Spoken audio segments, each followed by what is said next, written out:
Hello, everyone. Welcome to the Cyber Weekly. This week's episode is special because just as women, strong women, are following a very great Women's Month. So today we come in strong with a very insightful security review. Please take a listen and enjoy. Yes, good morning. Hi, Angela. How are you doing? Hi, Josephine. I'm all right. How are you doing? I'm fine. I hope you have had a good week. Yes, I have. Hope you have had one too. Yes, thank you. So I guess we'll get started. Yes. So I think it's me asking. Yes. Can you tell us about the signal leak and how it happened? Okay, so Signal is a messaging app, just like WhatsApp, that has privacy and encryption at its forefront. Signal is owned by two American co-owners. There is Moxie Marlin Spike and also Brian Acton, who is a former co-founder of WhatsApp. So the Signal link happened when high-profile US government officials shared, I would say, classified information about Yemen strikes, and it got leaked. So Mike Waltz, who's a senior security advisor, took ownership of the leak, and he said it was his fault because he's the one who set up the Signal group where this information was leaked. So what happened was there were government officials, and then a journalist was added to the group. He says he doesn't know how the journalist was added, but it also goes to show how people should be careful in how they do their work, and also the information that is shared on these messaging apps. So that's about it in a nutshell. Yeah. So it wasn't complicated security leak as such. It was just someone perhaps adding the journalist incorrectly, and then the journalist, of course, then displayed everything. Apparently, allegedly. Yeah. Yes. Okay. And what security measures should be in place to prevent leaks of classified information, such as military information, financial information? So, firstly, organizations should really be strict on how communication is handled. There should be security policies that only allow employees to use secure communication channels, and that should be spelled out in their policies. So first, because you could have Signal has end-to-end encryption, but only secures data in transit. So we have to secure data at the endpoint. So we don't know if some of the devices had like spyware, malware, and that's how the information was leaked, or there was unauthorized access to a member's device, and that's how this information was leaked. So security measures like like preventing screenshots being taken in secure messaging apps. Commonly, we've seen Netflix has that you can't screenshot content of Netflix. So there should be such measures that can be that need to be implemented, where like data can't be extracted, whether manually, and also using secure authorized communication channels, encrypted emails to communicate company information. Yes.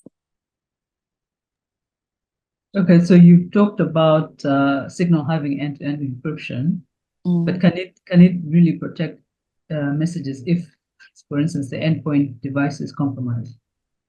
That's it, because end-to-end encryption only secures messages in transit. So they have to be measures at the endpoint to secure this data further.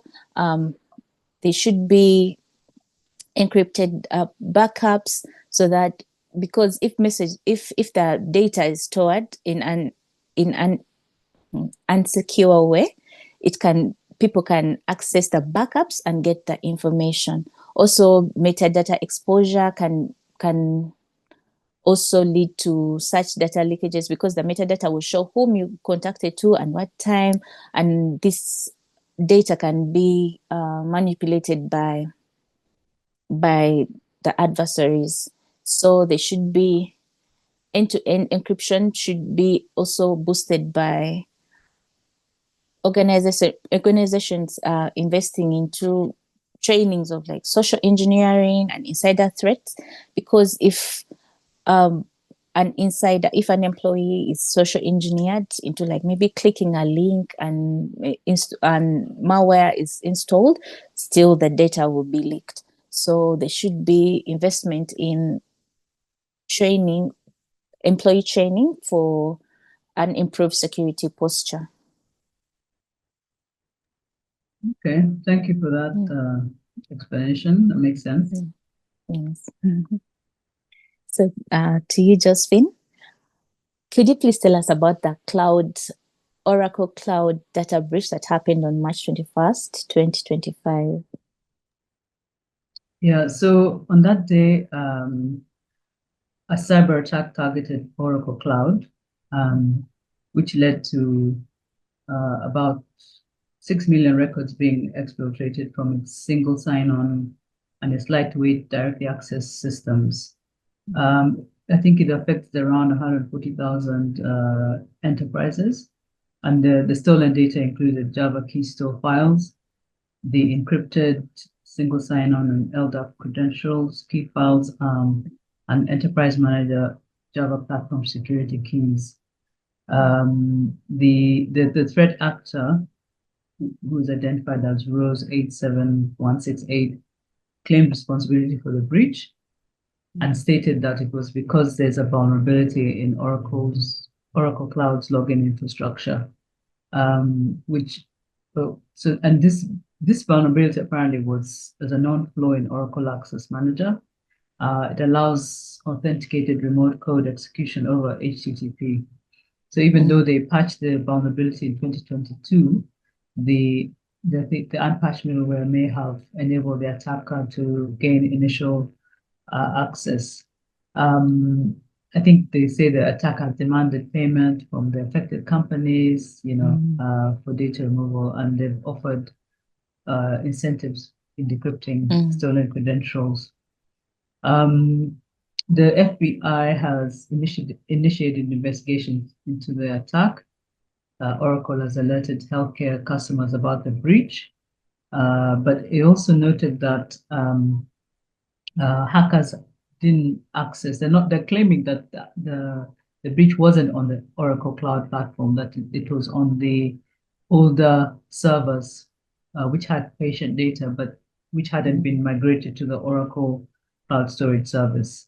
Apparently, Oracle became aware of the breach on February 20th.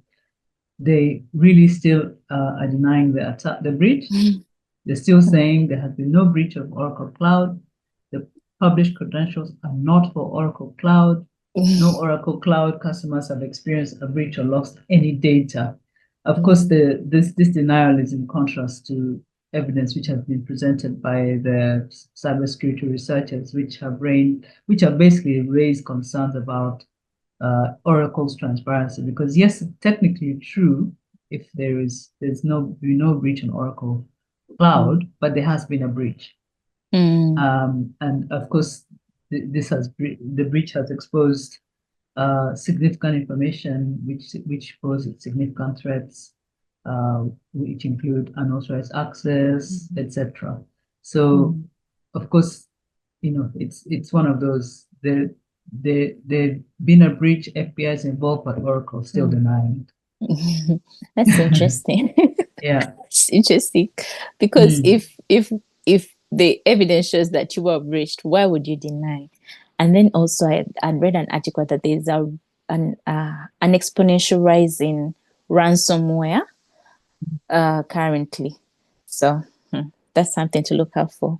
And if the attackers truly obtain Java key store files and encrypted credentials, how should they use this data? How could this data be used? So I think what is important is that these files are encrypted, right? And the credentials are encrypted. But we all know that if the attackers have managed to get the files and the encrypted credentials, they can still try and gain access to these credentials. We've heard of brute force attack, where even though the credentials have been encrypted and they are protected, they can still be, if the attackers use they use specialized software and they try many combinations, they can often crack the encryption. So how effective that encryption depends on the strength of the of the encryption and the complexity of the passwords that have been used. Of course, once they decrypt rather, then they have access to the sensitive systems. And of course, because Java key store files stores cryptographic keys, including the private keys which are used for the encryption, encryption and decryption and digital signatures. If the attackers obtain these private keys, then they can decrypt everything, the sensitive data, and all that. Also, Java keys files can sometimes contain keys for the SSL TLS certificates, those the encryption of data in transit between on the web. So the attackers can also decrypt this web traffic by intercepting data that is transmitted over the web. So I think the issue here is even if things have been encrypted, if the encryption is not very strong enough to protect the credentials, then it's easier for the attackers to crack. And of course, it's so important that keys are managed safely. You protect them and then limit access to things which are files which are critical. Exactly. And you mentioned that the attackers were giving incentives for anyone who could decrypt. And in this recession, let's pray nothing happens.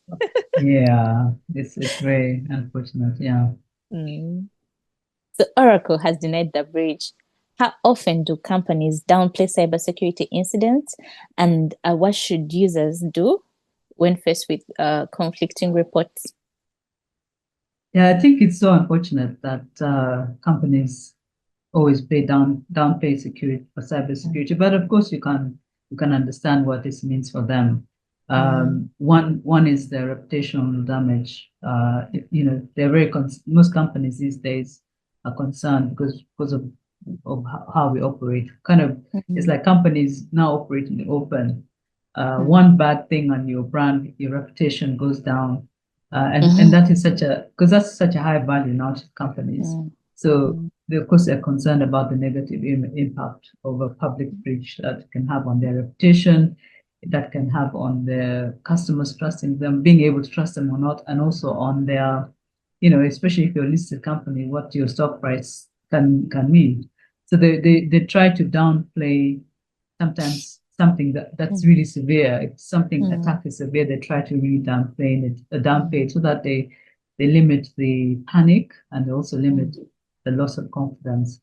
And of course, with breaches, you can't escape the legal and financial side of it, because a breach can lead to people suing you, and of course it can lead to, if you're regulated, regulatory fines. Actually, most companies now are regulated because they have by regulation relating to their storage of data, and there are many penalties that can be involved. So the companies like Oracle will try to downplay so that they limit their liabilities, and they want to maintain customer confidence, of course, because business really now rely on customers trusting them, and if they acknowledge that there's been a real breach, then it's easy to lose customers as a result. And sometimes it's not easy for companies to come out publicly because sometimes they don't know what has happened. They know something has happened, but it's like they don't understand it fully. don't understand it fully. So you're like buying time. You're also trying to investigate and trying to find out what happened, and they want to limit the information that goes out because they don't want to give out information which is not correct. Because if you do release information as a company, then of course it means that whatever that information is, you can become liable for it. Yeah. And also you don't want to, sometimes you don't want to reveal sensitive data. So I think, you don't want to come out and say, this is what happened. And then with more investigation, more information, then you go and change your statement. So sometimes it's about buying time so that you're giving a clearer picture of what happened. So I think what can users, I think you asked about what users can do, right? Yes. Yeah, so I think if I'm a user of that company and something like that happens, whether or not it's true, I would check myself again. I think it's important that you make the assumption that the attack has happened. So do whatever you need to do. Change your passwords, improve your security, perhaps. And when I say have use multi-factor. Exactly, have multi-factor authentication, and if this user is a company, maybe start monitor activities and and monitor accounts to see whether there's anything suspicious. It's good to also do the research and look for authorized sources of information, because sometimes you might get information and it is one source of information but not verified by other credible agencies, or like say an FBI or whatever, maybe independent security researchers. But I think it's more about you being proactive and assuming the worst case. And it's a great opportunity to review your security, because oftentimes we make assumptions that what we have in place is enough, but some of these are things we can check you and say, hey, by the way, we haven't reviewed this in a while, we haven't done this in a while. Let's step up our security practices. Let's check that our devices, our software are all updated, that our passwords are strong. Maybe you haven't put password checks, make sure people are having to change passwords more frequently. Your backups are working, maybe you test your backups. You're raising awareness amongst your employees about suspicious emails, suspicious links. So these are all opportunities to check ourselves. And of course, there's always recommendations of what you can do. You can also pick up on those from people like FBI who are telling you what you should do to protect yourselves, to protect your accounts. So it is important. It is something that users can do. Don't assume it won't happen because it's Oracle or because it's a big organization. Assume that it has happened and then review your security practices again. Yes. And you mentioned something funny that sometimes you don't even know what happened. So, yes. so funny. You're still trying to find out what's going on. Yeah. Because in our conversation with one of the CISOs, Stephen Mwesegwa, he said there's a time they had an incident. So he explained everything to management and they approved our budget. So one of the party shots from the management were like, I hope we don't get hacked again. And it's like, I'm doing my best to improve the security posture, but there are 0-day attacks.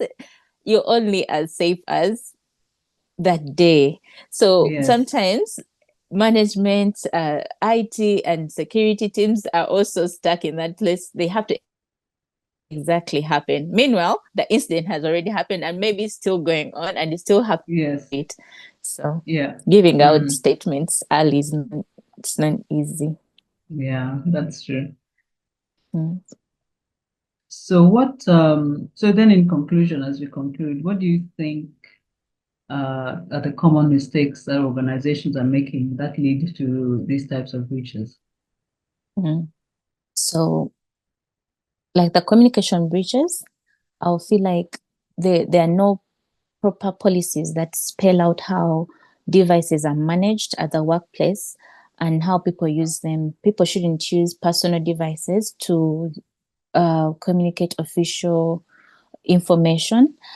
So firstly, that should be spelled out, and also there should be secure communication channels, encrypted emails, and also the funny thing is that I have friends who have like work WhatsApp groups, and sometimes information is just posted on the work WhatsApp groups, but you find that not everyone needs to be privy to all information. So companies should be very vigilant with the zero trust and minimum privilege when it even comes to information access, because sometimes you may post it and not everyone needs to know everything at all the time. So there should be that criteria in how information is handled in a company.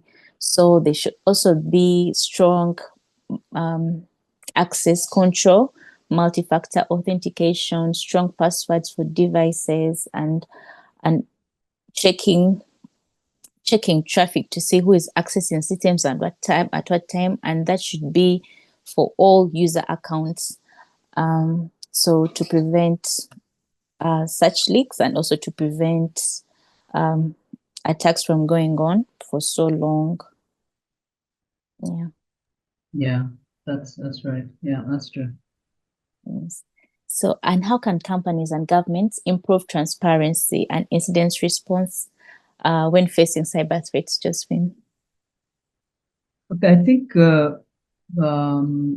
working together is important. But I think for companies, I think having a really good incident response plan is important. I know we often say we've got our BCP in place, we've got our disaster recovery, etc., but I don't know whether enough companies are putting in place a really comprehensive incident response plan, especially in response to a cyber attack. I think a plan like this should have very clear responsibilities for how cyber incidents are handled. So, and these plans should be regularly tested, because I think sometimes with cyber, the incident it can paralyze a company. So it's so important that it's clear that people are not running around. I don't want to say this, like headless chicken. Yeah, when Where something nobody happens, knows. everyone's like, whoop. Where nobody knows what to do, who should say, Mhm. who should talk to the press, who should do that. So it should be very Exactly. clear. It should be very clear in the plan. Who, like for instance, who are your stakeholders? Now, if you're a company and you've got your stakeholders are your regulator, your employees, your customers, whatever, your investors, you should be very clear on the protocols around how to communicate and who should communicate. Of course, it's so important that you try and be as transparent as possible, and you try and give information in a timely and accurate information. I think sometimes, even if you don't know how the full extent of the incident, just telling people that we have been breached without giving any information, you can actually inform, so that the breach isn't being found out by customers through other sources. I think so. What happened with the incident with the financial system, where the news media started reporting that the system, the RTG system, whatever it was, had been breached. And everybody started thinking, oh my God, there's been a cyber attack. And then suddenly there was this lack of confidence with, especially in financial industry, about the systems, until BOU stepped in and said there had been an incident. But it took a while for that to happen. So prioritizing that transparency in communication, and having it timely, so that we're not getting it from other sources. Because the more you downplay it, the more people start thinking, but why are they not saying anything? They're hiding something. Yes, it erodes the trust of the customers. Of course, you need to have the infrastructure in place, as you said. You've talked about end-to-end encryption in your communication. You've talked about endpoint data device encryption, but all those controls need to be in place, because you're not going to have strong cyber measures without the technology. Yes, you're going to have, you need to have the other layers, but the base layer needs to be the technology. So your firewalls, your intrusion detection systems, your data encryption, your regular audits to know that those are working, and your vulnerability assessments, and then having the employees being aware as well, and training them. So once you need to be able to also have that culture where employees are aware that if something happens or something suspicious, that they're willing to report it. So if people are afraid they're not going to report, they won't report. So you want people to own it, to own that security is about me and my role to support my organization, to ensure that if something bad happens, I can report it without feeling that I'll be what? The weakest link. I'll be under fear or anything like that. And then so also to have to be able to share, I think within the financial industry, there's very good sharing of information, especially within the banks. So sharing initiatives so that you know what kind of threats are emerging within your industry, and then working with other agencies so that they can also help you investigate and respond to cyber incidents. A lot of agencies, especially in Uganda, don't necessarily have that technical knowledge about things, but getting them to the stage where they understand what the impacts of these things are is important. Of course, as with any incident, any plans, it's also important to be able to do post-incident reviews if you're lucky to come out of it in one piece. So it's like, what happened? Where did we fail? What are the learning lessons that we need to do? Now with government, I think government should really be I think with government, it's like they have to make sure that there are very clear reporting requirements. Yeah. So I know that with say for instance, the central bank mandates that if there is an incident, it has to be reported within 48 hours. Yeah. So they need to provide very clear guidelines around what also about report, not just about what reporting means, but also what can be reported, what constitutes something that needs to be reported. Yeah. Yes. And I think government should also promote information sharing. They should promote that collaboration of companies that allows us to respond almost as a country. Yeah.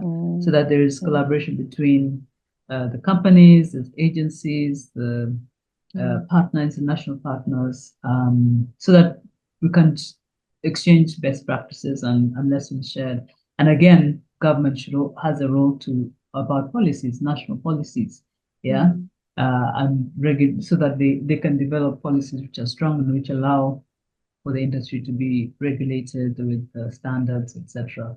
So I think government has work to do, and it would be nice if you saw government playing a big role in helping with research and development into what can be considered improved techniques to work, to address these threats. But it will also be good to know, like, what is government doing to collaborate with international partners, because increasingly cyber threats are not confined to a region. They're global. And you saw with the Bank of Uganda incident that the money didn't sit in Uganda when it was.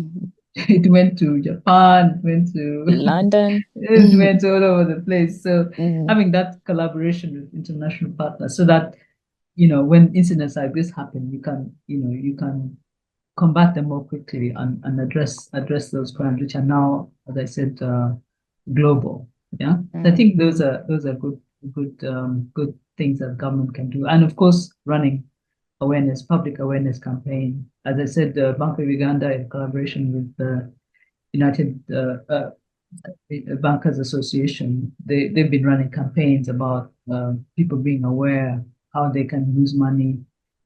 So I think those campaigns help, because a lot of the more vulnerable communities don't necessarily have access to some of the information that perhaps corporate people have. So if you have wild campaigns which can touch your grandma, your aunties and aunties in the villages, so that they know what this cyber thing is, so that if somebody comes and says, I can pay you 50,000 for your national ID, they're less likely to do it, right? To be thinking to be fooled by that. So I think if this by implementing these strategies, companies and governments can really improve their ability to detect, to protect, and to respond to cyber threats.